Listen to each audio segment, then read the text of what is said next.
E continuamos a falar sobre a pandemia do coronavírus. Com o decreto do governo do estado que determinou o toque de recolher integral aos domingos, o Rio Grande do Norte registrou no último fim de semana a sua maior taxa de isolamento. E qual será o impacto dessa medida na retenção das contaminações?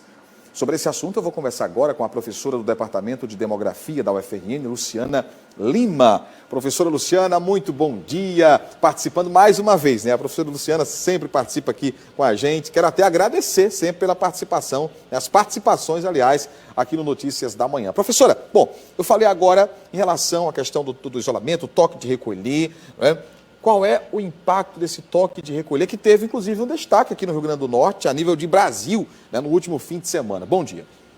Bom dia, Nalisson. Bom dia aos telespectadores. É sempre uma satisfação para mim também participar do seu programa. Bem, a gente tem observado o agravamento da pandemia em todo o país, de norte a sul, né? Então, o que acontece, o que vem acontecendo aqui no também em outras partes do país. E muitos governos, né, diante desse quadro terrível, né, diante de um cenário em que a vacinação ainda atinge um contingente muito pequeno da população, né, uma parcela muito pequena, a única forma de tentar frear, né, essa escalada da Covid-19 é conter a circulação de pessoas. Então, se contém a circulação, né, se reduz as possibilidades de aglomeração, consegue-se atingir aí um refrear, né, o ritmo de contágio. Então, o governo do estado fez, né, na última semana esse decreto, né, que visa conter a circulação de pessoas, e a gente observou no último domingo que houve, né, uma boa adesão, que o índice de isolamento social, depois de muito tempo, né, ele voltou a atingir aí patamares muito próximos de 60%, né, que é um número que a gente considera adequado, né, efetivo, né, para conter essa disseminação da doença.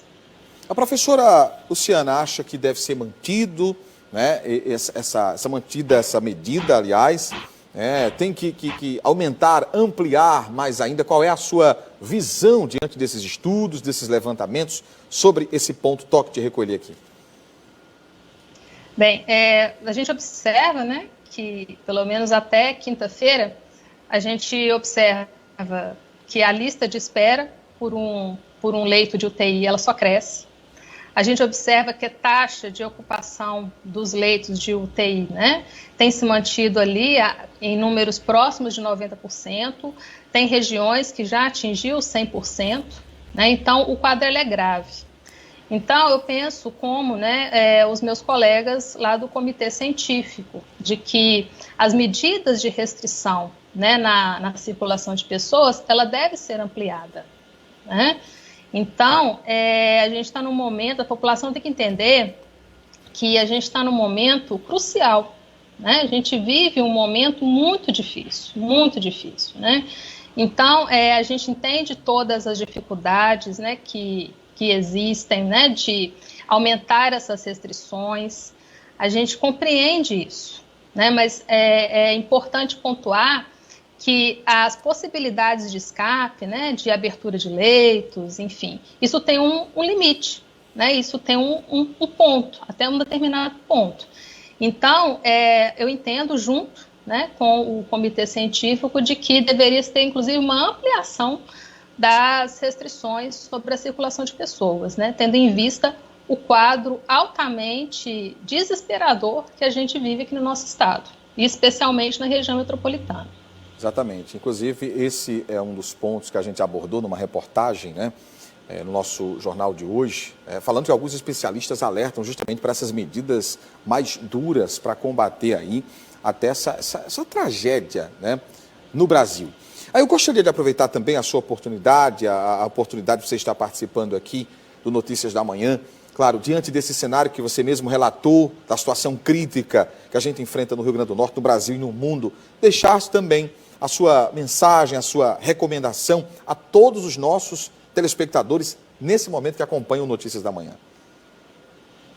Bom, o que eu gostaria de dizer, né, para cada telespectador, é que, além dos esforços que tem que vir dos nossos governantes, atuar em defesa da vida, é que cada uma das pessoas possam atuar, pensar no coletivo, né? Então, todo mundo está cansado, ok, né? Mas a gente tem que pensar que a gente está diante de uma situação, talvez a pior situação durante todo esse longo período de pandemia, né?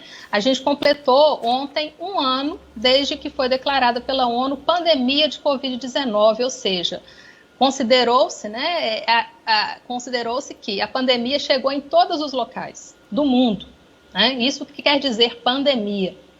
Então, para além de todas as medidas que devem ser tomadas pelas autoridades, nós, enquanto cidadãos, a gente tem que ter a nossa parcela, né? Então, se eu não preciso, né, sair para trabalhar, por quê, né? Ter que sair, ter que aglomerar, né?